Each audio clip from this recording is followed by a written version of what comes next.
Hello friends, आज मैं आप लोगों के लिए बीए पार्ट 1 पॉलिटिकल साइंस से काफ़ी इंपॉर्टेंट ऑब्जेक्टिव क्वेश्चन लेकर आया हूँ। फ्रेंड्स, ये ऑनर्स एंड सब्सिडी वाले दोनों के लिए काफ़ी इंपॉर्टेंट है, तो वीडियो को शुरू से लास्ट तक जरूर देखना। तो पहला क्वेश्चन है, भारतीय संविधान में भारतीय नागरिकों के कितने मूल कर्तव्य हैं? यानी आपको बताना है जो भारतीय संविधान में भारतीय नागरिकों के मूल कर्तव्य कितने हैं, ये बताना है। ऑप्शन है 8, 10, 15 या 16। गाइस, अगर आपको आता है तो अभी अपना ऑप्शन जरूर लगाना। यहाँ पे इसका right answer option number B हो जाएगा, 10। ठीक है, भारतीय संविधान में भारतीय नागरिकों के कितने मूल कर्तव्य हैं? तो ये है 10। ठीक है, तो right answer option number B के साथ चले जाना है। ठीक है, अगला क्वेश्चन देखते हैं। क्वेश्चन नंबर 2 है, भारतीय संविधान में संशोधन की कितनी प्रक्रियाएं हैं? यानी कि किसी भी कानून को अगर संशोधन करना होगा तो कितनी प्रक्रिया से वो गुजरेगी? ऑप्शन है 2, 5, 4 या 3। गाइस, काफी इंपॉर्टेंट क्वेश्चन है। तो भारतीय संविधान के कितने संशोधन प्रक्रियाएं हैं?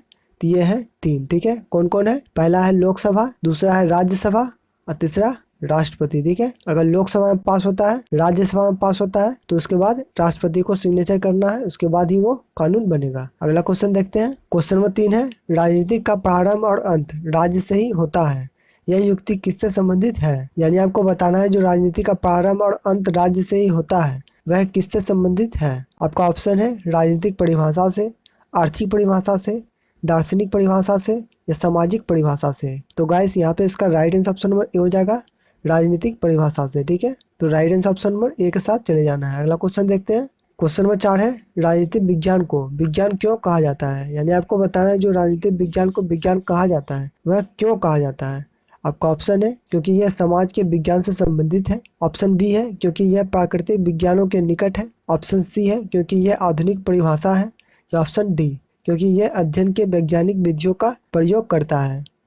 तो गाइस, यहाँ पे इसका right answer option number A हो जाएगा क्योंकि यह समाज के विज्ञान से संबंधित है। तो right answer option number A के साथ चले जाना है। अगला क्वेश्चन देखते हैं। क्वेश्चन नंबर 5 है, राजनीतिक राज्य से आरंभ होता है तथा राज्य के साथ अंत होता है, यह परिभाषा किसकी है? यानी आपको बताना है जो राजनीतिक राज्य के साथ आरंभ होता है तथा राज्य के साथ अंत होता है, यह परिभाषा किसने दिया है या किसकी है? ऑप्शन है ईस्टन, मैकाइवर, गार्डनर या डहल। तो गाइस, काफी इंपॉर्टेंट क्वेश्चन है। अगर आपको आता है तो अभी अपना ऑप्शन जरूर लगाना।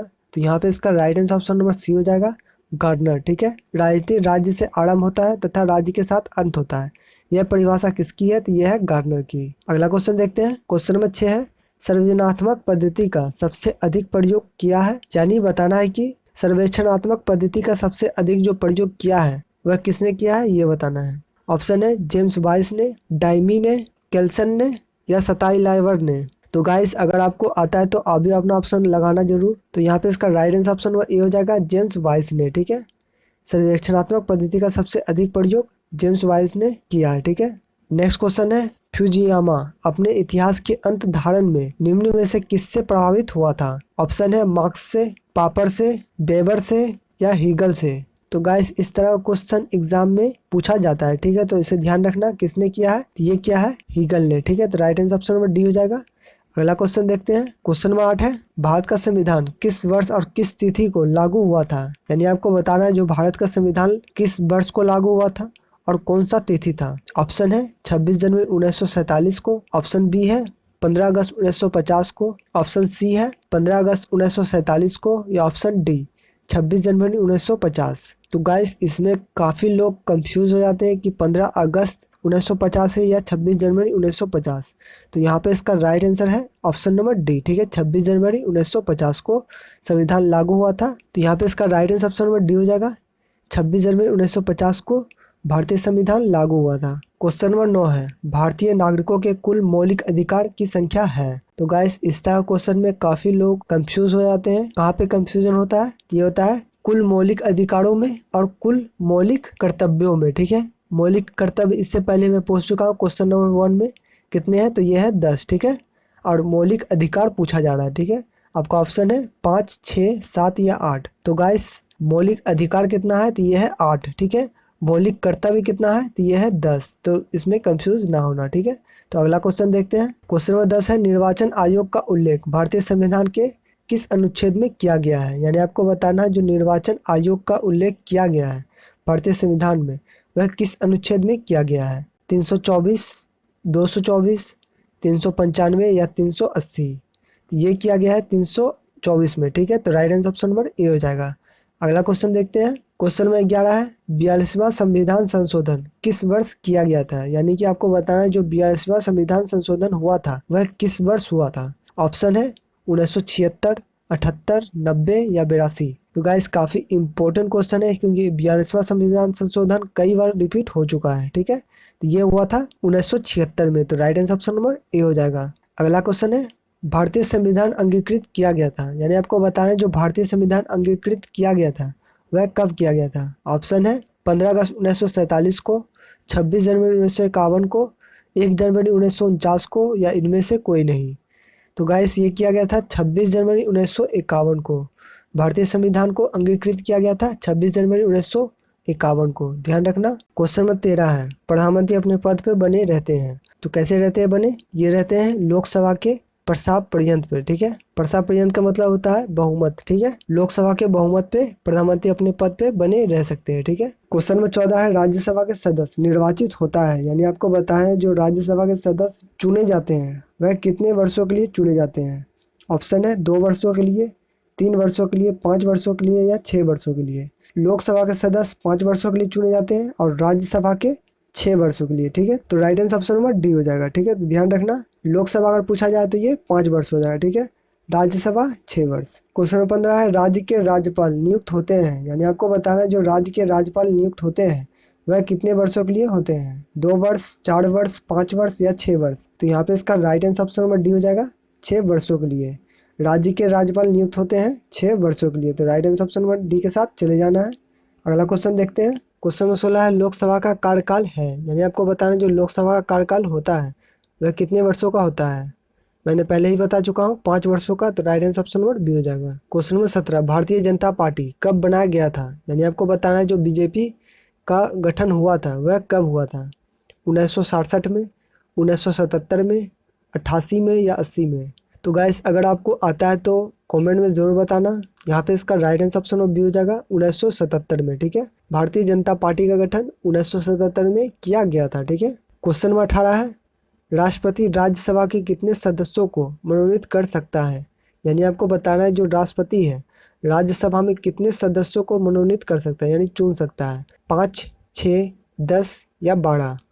तो गाइस काफ़ी इंपॉर्टेंट क्वेश्चन है। तो राष्ट्रपति के द्वारा जो सदस्य चुने जाते हैं वह 12 है। ठीक है, तो right answer option number D हो जाएगा। क्वेश्चन नंबर 19 है राजनीति को कौन सा विचारक कला, विज्ञान, दर्शन तीनों मानता है। राजनीति को कला मानता है, विज्ञान मानता है और दर्शन ये तीनों मानता है। ऑप्शन है मैक्स वेबर, लॉसवेल, कैटलिन या गार्डनर। गाइस अगर आपको इसका आंसर आता है तो आप भी अपना ऑप्शन जरूर लगाना। यहाँ पे इसका right answer option number C हो जाए। ठीक है, कैटलिन। कैटलिन जो है राजनीति को कला, विज्ञान और दर्शन ये तीनों मानता है। अगला क्वेश्चन है राजनीति विज्ञान राज्य तथा सरकार दोनों से संबंधित शास्त्र है यह किसने कहा था। ऑप्शन है गार्डनर ने, गिलक्रास्ट ने, सीले ने या डहल ने। तो यहाँ पे इसका राइट आंसर ऑप्शन बी हो जाएगा गिलक्रास्ट ने। ठीक है, राजनीति विज्ञान राज्य तथा सरकार दोनों से संबंधित है ये किसने माना, ये माना गिलक्रास्ट ने। ठीक है, क्वेश्चन में कैसे राजनीति विज्ञान व्यवहारवादी विषय के रूप में शक्ति को संवारने तथा उसका मिलवाट कर प्रयोग करने का अध्ययन है यह किसने कहा। लॉसवेल और कैपलन ने, ट्रेमैन ने, ब्राइस ने या फाइनर ने। तो गाइस ये कहा था लॉसवेल और कैपलन ने। ठीक है, तो यहाँ पे इसका राइट आंसर ऑप्शन ए हो जाएगा। अगला क्वेश्चन देख लेते हैं।